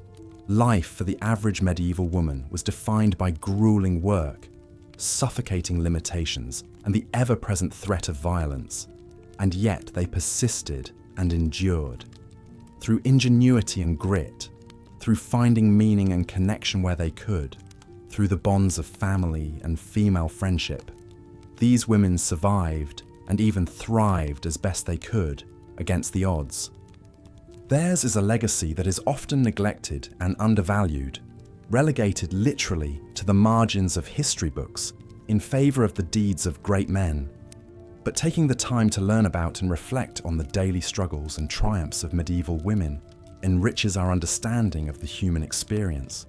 It puts our own modern-day lives and lingering gender imbalances in perspective. And it reminds us of the strength and resilience of the so-called fairer sex, who have always been the backbone and lifeblood of human society, regardless of the recognition and freedoms granted or denied them. The plight of medieval women can perhaps be best summed up by Christine de Peasant when she lamented in the Book of the City of Ladies, "No matter which way I turn, no matter where I cast my eyes, I see nothing but the cruelty of men towards women. And yet, God knows, women are not of a different species from men. They are human beings, just as much as men are." Though separated from us by centuries, Christine's words still ring painfully true. Medieval European women may have endured especially trying circumstances, but the basic inequalities and attitudes that constrained them have echoed across continents and eras. The fight for true female empowerment and equality is in many ways the defining struggle of human history, one that continues to this day. But as we reflect back on and honour the lives of medieval women, lives of endless labour, of stifling limitations, and also of indomitable fortitude, we can draw strength and inspiration from their example. They remind us of how far we've come and how far we have yet to go. As we've seen, women in medieval times faced immense challenges and oppression in nearly every aspect of their lives. From the moment they were born, girls were at a disadvantage, seen as a burden on their families. Many did not survive infancy due to poor medical care, malnutrition, and unsanitary living conditions. Those who did live past childhood had difficult roads ahead of them. Education for girls was minimal, focused mainly on basic literacy, religious doctrine, and skills to make them good wives and mothers, like needlework, cooking, and household management. Unlike their brothers, girls weren't taught more academic subjects or allowed to pursue professions. Their path in life was limited and predetermined.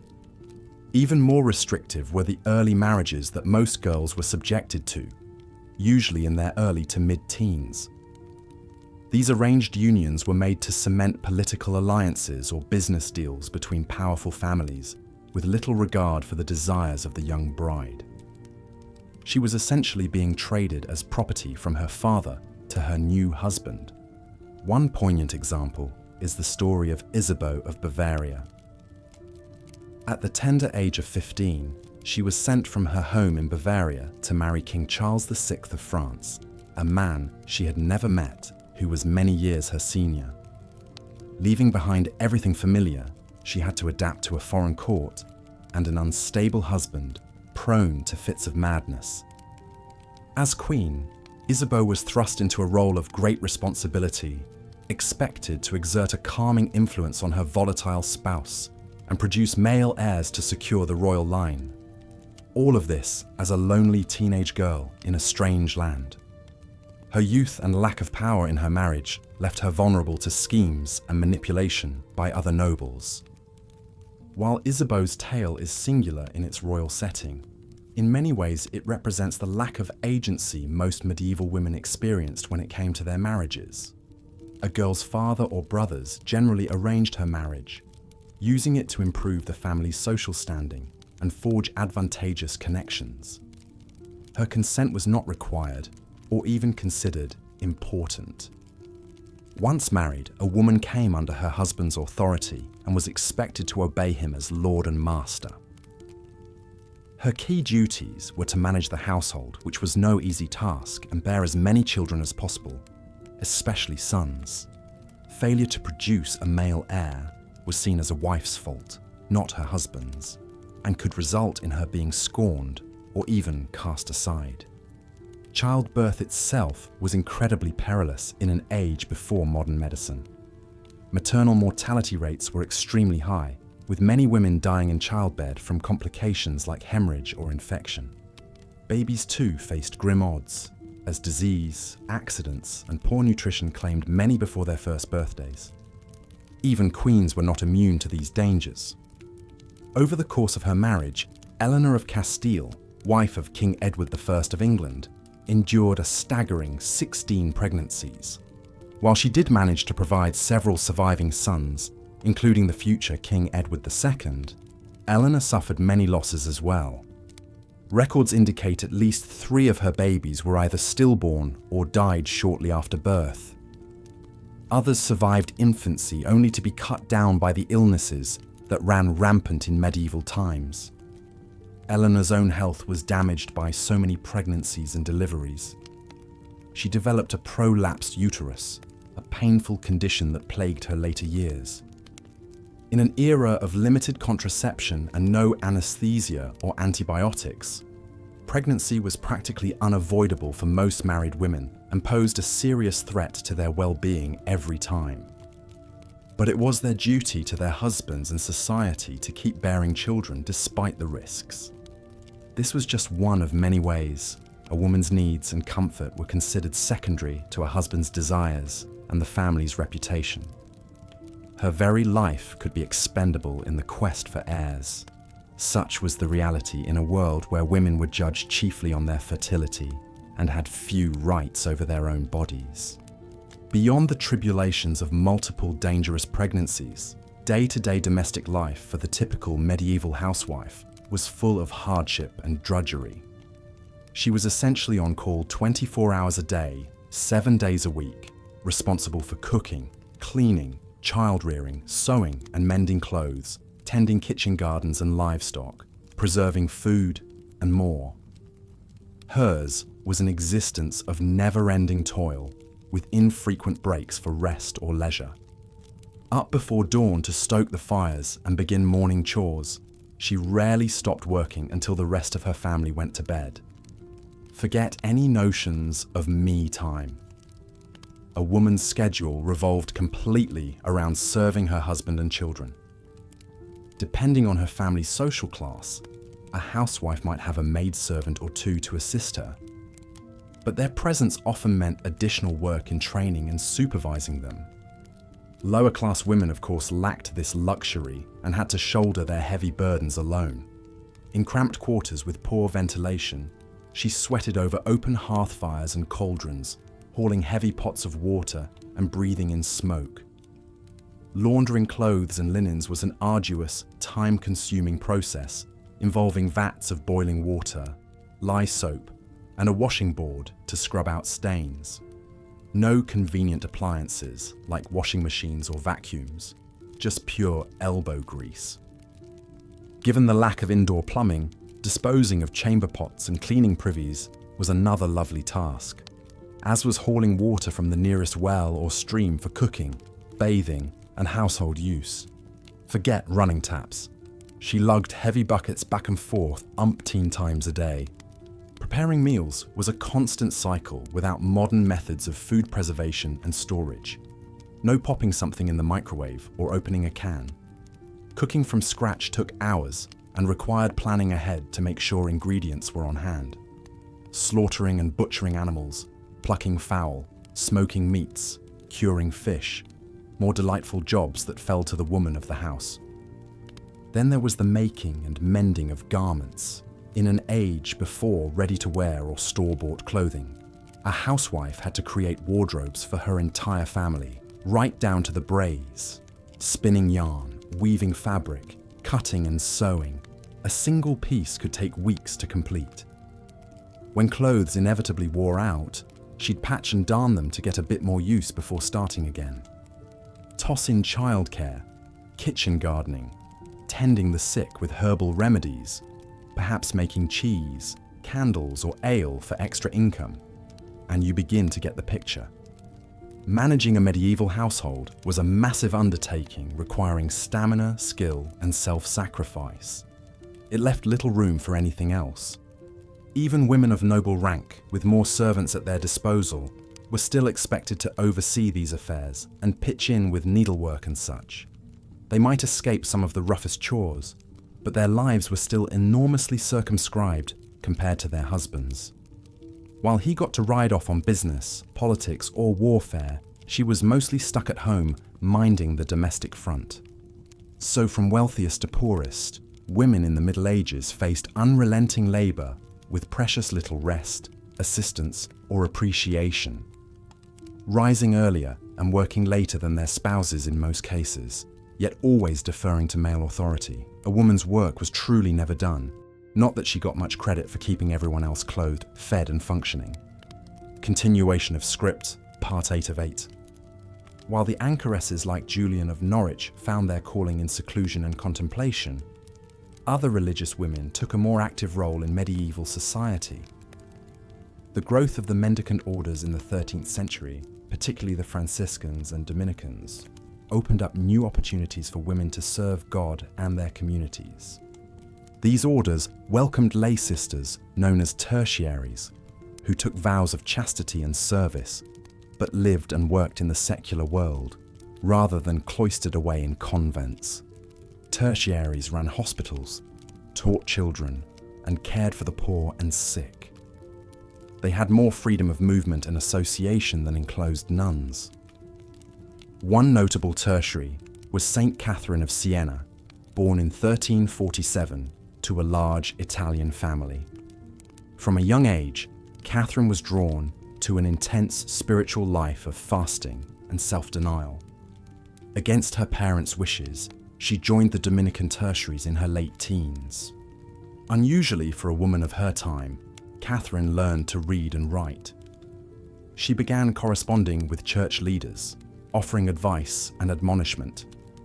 She even rebuked the Pope for living in France rather than Rome.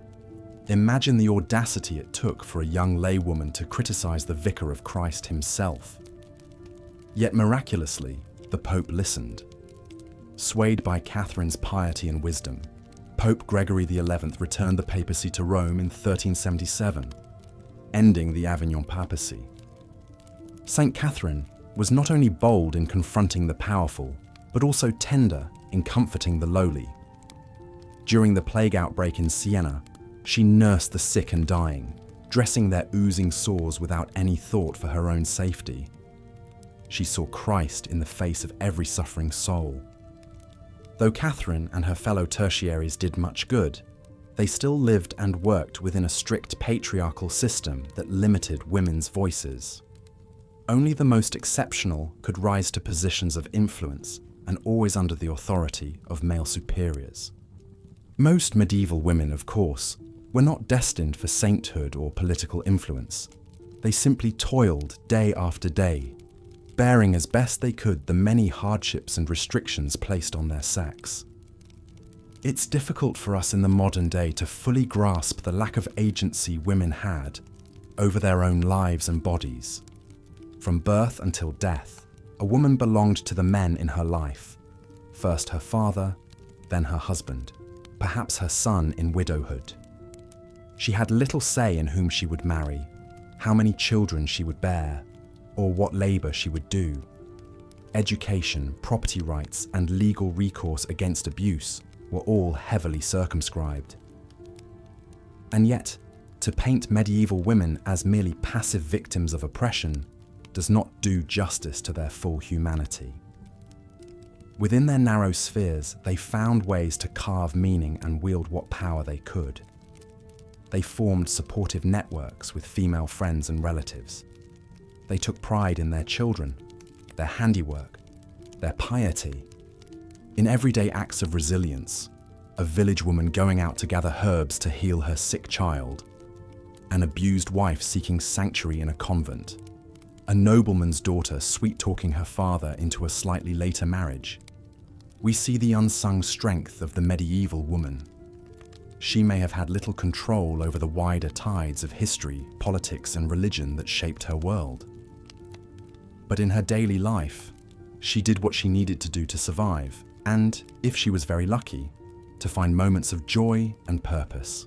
One small pleasure that was acceptable for women was, in fact, storytelling. In the castles, women might regale each other with romantic tales of brave knights and their lady loves as they worked at their embroidery. In the villages, as the women spun and wove, they would share old legends and fairy tales passed down from their mothers and grandmothers. Telling stories was a way to entertain, to teach lessons, to dream of a world that was a little bit brighter and more hopeful than the drudgery of their daily lot. So although they left behind few written records in their own voices, the medieval women still shaped our culture through the stories they curated and kept alive, even in the darkest of times. In a way, the act of you and I engaging with history like this continues that lineage, spinning tales of people long gone, wondering about their struggles and their small victories, stitching together a more vivid understanding of our shared human experience. As we come to the end of our journey through the lives of medieval women, I invite you to sit with that understanding for a moment. Imagine all the women, the queens and the peasants, the nuns and the Brewsters, the teenagers wed to grandfathers and the weary old widows. Imagine them all as fully real people with fears and foibles and moments of surprising gumption, not so different from you or I. And as you drift off to sleep, I hope you'll dream of them. Dream of the ways, big and small, they shaped their world and paved the way for the freedoms we enjoy today. Honor their memory, even as we work to build a world where all people, regardless of gender, have the opportunity to live freely and chart their own destinies. Thank you so much for joining me on this journey through the forgotten corners of history. If you found it meaningful or relaxing, I hope you'll like this video and subscribe for more deep dives into the fascinating, frustrating, quietly inspiring tales of our shared past. There are so many stories left to tell, and I look forward to dreaming them with you.